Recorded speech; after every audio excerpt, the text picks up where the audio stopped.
উত্তর কোরিয়ার নেতা কিম জং উন মূলত বিশ্বের সবচেয়ে রহস্যময় শাসকদের একজন। তিনি কখন কোথায় যান, কোন সিদ্ধান্ত নেন কিংবা হঠাৎ কী ধরনের পদক্ষেপ নেবেন, এসব নিয়ে সবসময় আন্তর্জাতিক মহলে এক ধরনের অজানা আতঙ্ক কাজ করে।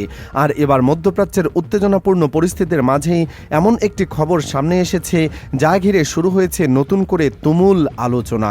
কারণ বিভিন্ন আন্তর্জাতিক প্রতিবেদনে দাবি করা হয়েছে উত্তর কোরিয়া গোপনে ইরানের কাছে অত্যাধুনিক সোনার প্রযুক্তি পাঠিয়েছে। শুধু তাই নয়, সেই প্রযুক্তি নাকি পাঠানো হয়েছে সাবমেরিনের মাধ্যমে। এই খবর প্রকাশের পর থেকেই মধ্যপ্রাচ্য জুড়ে বাড়ছে উদ্বেগ, আর সবচেয়ে বেশি নজর রাখছে ইসরায়েল। গত কয়েক মাস ধরে মধ্যপ্রাচ্যের অস্থির পরিস্থিতি নিয়ে যখন পুরো বিশ্ব উদ্বিগ্ন, তখন উত্তর কোরিয়াকে অনেকটাই নীরব অবস্থানে দেখা যাচ্ছিল। বিশেষ করে ইরান ও ইসরায়েলকে ঘিরে যখন উত্তেজনা চরমে পৌঁছায়, তখনও প্রকাশ্যে খুব বেশি প্রতিক্রিয়া জানায়নি পিয়ংইয়ং। কিন্তু হঠাৎ করে পরিস্থিতি বদলে যেতে শুরু করে। বিভিন্ন আন্তর্জাতিক গোয়েন্দা সূত্রে দাবি করা হয়েছে উত্তর কোরিয়া ইরানের কাছে বিশেষ ধরনের সোনার সিস্টেম হস্তান্তর করেছে। আর এই খবর সামনে আসতেই নতুন করে প্রশ্ন উঠেছে, হঠাৎ করে সোনার প্রযুক্তি কেন? বিশ্লেষকদের মতে এই প্রশ্নের উত্তর লুকিয়ে আছে ইরানের সাম্প্রতিক সামরিক ঘোষণার মধ্যেই।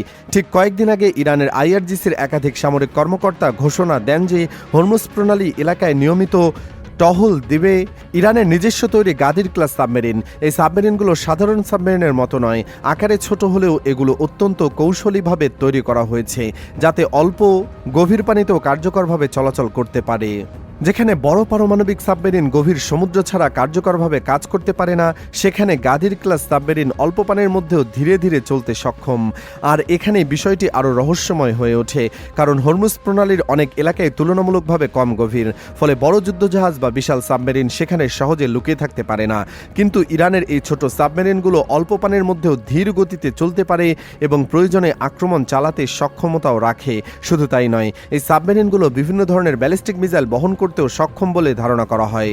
আর ঠিক এই ঘোষণার কয়েকদিন পরেই যখন উত্তর কোরিয়ার সোনার প্রযুক্তি পাঠানোর খবর সামনে আসে, তখন থেকে আন্তর্জাতিক বিশ্লেষকরা ঘটনাগুলোকে একসুতোয় গাঁথতে শুরু করেন। তাদের ধারণা মূল উদ্দেশ্য হচ্ছে সমুদ্রের নিচে শত্রু দেশের সাবমেরিন শনাক্ত করা। বিশেষ করে ইউনাইটেড স্টেটসের সম্ভাব্য সাবমেরিন গতিবিধি পর্যবেক্ষণ করতেই এই প্রযুক্তি ব্যবহার করতে পারে।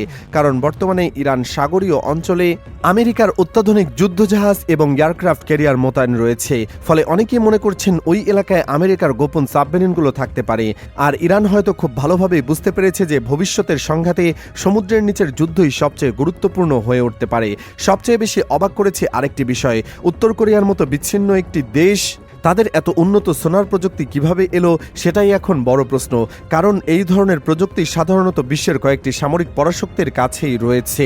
বিশেষজ্ঞদের মতে আধুনিক সোনার সিস্টেম শুধু পানির নিচে শব্দ শনাক্তই করে না, বরং পুরো সমুদ্রের গতিবিধি বিশ্লেষণ করতে পারে।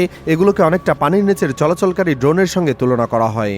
এই প্রযুক্তির সবচেয়ে ভয়ঙ্কর দিক হলো এগুলো কোনো নির্দিষ্ট জায়গায় স্থির থাকে না, বরং পানির নিচে ধীরে ধীরে চলাচল করতে থাকে এবং বিশাল এলাকা জুড়ে নজরদারি চালায়। কয়েকশো কিলোমিটার পর্যন্ত এলাকার আওয়াজ, কম্পন কিংবা অস্বাভাবিক গতিবিধি বিশ্লেষণ করতে পারে এই সিস্টেম। কোনো সাবমেরিন চলাচল করছে কিনা, সমুদ্রের নিচে অস্বাভাবিক শব্দ হচ্ছে কিনা, এমনকি সমুদ্রের তলদেশে কোনো পরিবর্তন ঘটছে কিনা, এসব তথ্য সংগ্রহ করতে সক্ষম এই প্রযুক্তি। সবচেয়ে উদ্বেগজনক ব্যাপার হচ্ছে এই ধরনের সিস্টেম খুব কম শক্তি ব্যবহার করে দীর্ঘ সময় পানির নিচে থাকতে পারে। কিছু উন্নত প্রযুক্তি টানা কয়েক সপ্তাহ পর্যন্ত কার্যকর থাকতে সক্ষম, ফলে এগুলোকে শনাক্ত করা অত্যন্ত কঠিন হয়ে পড়ে। আর যদি সত্যি উত্তর কোরিয়া এই প্রযুক্তি ইরানের হাতে পৌঁছে থাকে, তাহলে মধ্যপ্রাচ্যের সামরিক ভারসাম্য বড় ধরনের পরিবর্তন আসতে পারে বলে মনে করছেন বিশ্লেষকরা। বিশেষ করে হরমুজ প্রণালীর মতো কৌশলগত এলাকায় ইরানের নজরদারির সক্ষমতা কয়েক গুণ বেড়ে যেতে পারে। বিশ্বের জ্বালানি সরবরাহের জন্য অত্যন্ত গুরুত্বপূর্ণ এই প্রণালী দিয়ে প্রতিদিন বিপুল পরিমাণ তেলবাহী জাহাজ চলাচল করে। ফলে সেখানে সামান্য উত্তেজনা বৈশ্বিক অর্থনীতিতে বড় ধরনের প্রভাব ফেলতে পারে। আর যদি ইরান আগেভাগে বুঝে ফেলতে পারে কোনো দেশের যুদ্ধজাহাজ বা সাবমেরিন ওই এলাকায় প্রবেশ করছে, তাহলে তারা নিজেদের সামরিক কৌশল অনেক দ্রুত বদলাতে পারবে। এদিকে উত্তর কোরিয়ার নেতা কিম জং উন সম্প্রতি ইসরায়েলকে ঘিরে বেশ কয়েকটি কড়া বার্তা দিয়েছেন বলে বিভিন্ন আন্তর্জাতিক প্রতিবেদনে দাবি করা হয়েছে। যদিও এসব বক্তব্যের পূর্ণাঙ্গ বিবরণ এখন আনুষ্ঠানিকভাবে প্রকাশ করা হয়নি, তবুও কূটনৈতিক অঙ্গনে বিষয়টি নিয়ে আলোচনা দ্রুত বাড়ছে। বিশ্লেষকদের মতে মধ্যপ্রাচ্যের বর্তমান উত্তেজনাপূর্ণ পরিস্থিতিতে উত্তর কোরিয়ার এমন অবস্থান আন্তর্জাতিক রাজনীতিতে নতুন মাত্রা যোগ করতে পারে। কারণ উত্তর কোরিয়া বরাবরই পশ্চিম পশ্চিমা সামরিক জোট ও মার্কিন মিত্র দেশগুলোর বিরুদ্ধে কঠোর অবস্থানের জন্য পরিচিত। ফলে ইসরায়েলকে ঘিরে যে কোনো কড়া বার্তা স্বাভাবিকভাবেই আন্তর্জাতিক পর্যবেক্ষকদের দৃষ্টি আকর্ষণ করছে। একই সঙ্গে নতুন করে আলোচনায় এসেছে ইরান ও উত্তর কোরিয়ার দীর্ঘদিনের সামরিক সহযোগিতার বিষয়টি। অতীতে ক্ষেপণাস্ত্র প্রযুক্তি, প্রতিরক্ষা ব্যবস্থা এবং সামরিক গবেষণা নিয়ে দুই দেশের মধ্যে সহযোগিতার অভিযোগ বহুবার উঠেছে। পশ্চিমা গোয়েন্দা সংস্থাগুলো দীর্ঘদিন ধরেই দাবি করে আসছে যে দুই দেশের মধ্যে প্রযুক্তিগত যোগাযোগ সম্পূর্ণ বিচ্ছিন্ন নয়। যদিও তেহরান এবং পিয়ংইয়ং উভয়ই আন্তর্জাতিক মহলে সন্দেহ কখনো পুরোপুরি দূর হয়নি। এখন নতুন করে সোনার প্রযুক্তি নিয়ে আলোচনা শুরু হওয়ার পর সেই পুরনো বিতর্ক আবার সামনে চলে এসেছে। বিশেষজ্ঞদের মতে আধুনিক সোনার প্রযুক্তি কেবল সাবমেরিন শনাক্ত করার জন্যই গুরুত্বপূর্ণ নয়, বরং এটি সামুদ্রিক নিরাপত্তা, নৌ প্রতিরক্ষা এবং সমুদ্রপথে কৌশলগত আধিপত্য প্রতিষ্ঠার ক্ষেত্রেও বড় ভূমিকা পালন করে। যদি কোনো দেশ উন্নত আন্ডার ওয়াটার শনাক্তকরণ প্রযুক্তি অর্জন করতে পারে, তাহলে সমুদ্রের নিচে চলাচলকারী শত্রু সাবমেরিন বা গোপন নৌ তৎপরতা আগেভাগেই শনাক্ত করা সম্ভব হয়। আর এ কারণে ইরানকে ঘিরে সম্প্রতি এই আলোচনাকে অনেক বিশ্লেষক অত্যন্ত গুরুত্বপূর্ণ বলে মনে করছেন। কারণ পারস্য উপসাগর, ওমান সাগর এবং হরমুজ প্রণালীর মতো গুরুত্বপূর্ণ সমুদ্রপথে ইরানের অবস্থান এমনিতেই অত্যন্ত কৌশলগত। সেখানে উন্নত সোনার প্রযুক্তি যুক্ত হলে দেশটির সামুদ্রিক নজরদারি সক্ষমতা আরও শক্তিশালী হতে পারে বলে ধারণা করা হচ্ছে। তবে পুরো বিষয়টি এখনও রহস্যে ঢাকা, কারণ উত্তর কোরিয়া কিংবা ইরান কেউই আনুষ্ঠানিকভাবে এই খবর নিশ্চিত করেনি, আবার সরাসরি অস্বীকারও করেনি।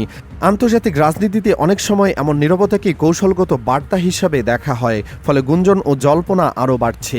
বিশেষ করে বিভিন্ন সামরিক বিশ্লেষক মনে করছেন ভবিষ্যতের যে কোনো আঞ্চলিক সংঘাত প্রযুক্তিগত সক্ষমতাই হবে সবচেয়ে বড় নির্ধারক শক্তি। আর সেই কারণেই সোনার প্রযুক্তি নিয়ে এই আলোচনাকে শুধু একটি গুজব হিসেবে দেখছেন না অনেকেই। অন্যদিকে মধ্যপ্রাচ্যের বর্তমান পরিস্থিতিও এই রহস্যকে আরও গভীর করে তুলছে। ইরানকে ঘিরে সামরিক উত্তেজনা, সমুদ্রপথে নজরদারি বৃদ্ধি, ড্রোন কার্যক্রম এবং আন্তর্জাতিক নৌবহরের চলাচল সব মিলিয়ে পুরো অঞ্চল এখন অত্যন্ত সংবেদনশীল অবস্থায় রয়েছে। এর মধ্যেই যদি সত্যি নতুন ধরনের সামুদ্রিক প্রযুক্তি স্থানান্তরের ঘটনা ঘটে থাকে, তাহলে তা আঞ্চলিক শক্তির ভারসাম্যে বড় ধরনের পরিবর্তন আনতে পারে বলে আশঙ্কা করা হচ্ছে। সব মিলিয়ে এখন পুরো বিশ্ব তাকিয়ে আছে মধ্যপ্রাচ্যের দিকেই, কারণ সমুদ্রের নিচে ঠিক কী চলছে, কে কাকে সাহায্য করছে, আর কোন গোপন প্রযুক্তি কার হাতে যাচ্ছে, এসব প্রশ্নের উত্তর এখনও স্পষ্ট নয়। আর সেই অজানার মধ্যেই নতুন করে রহস্যের কেন্দ্রবিন্দুতে উঠে এসেছে নর্থ কোরিয়া, ইরান এবং আলোচিত গোপন সোনার প্রযুক্তির বিষয়টি।